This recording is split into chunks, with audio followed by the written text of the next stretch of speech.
Hey guys, and welcome back to the channel How to Guide. In this tutorial, we're gonna look at how to turn off active status from WhatsApp web. Now let's begin. On any browser of your choice, simply type web.whatsapp.com and hit on enter right now. Do note that I have already logged into my account.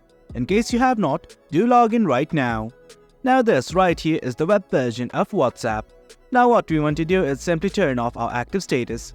Right here on the left side of the screen, there are many options, namely chats, communities and such, but right now we only need to focus on the gear-like icon, that is settings.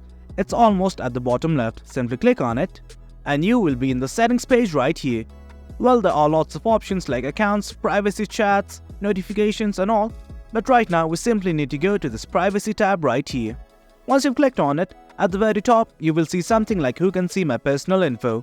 Right here there are some options like last seen and online, profile picture, abouts.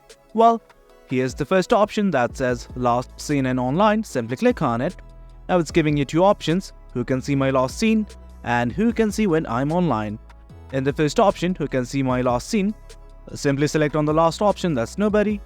And in this section that says who can see when I'm online, select this option that says same as last seen. Well guys, that's it. That's how we turn off your active status on WhatsApp web. Hope you guys found this video informative, and for more content like this do remember to hit like, share and subscribe. Thank you.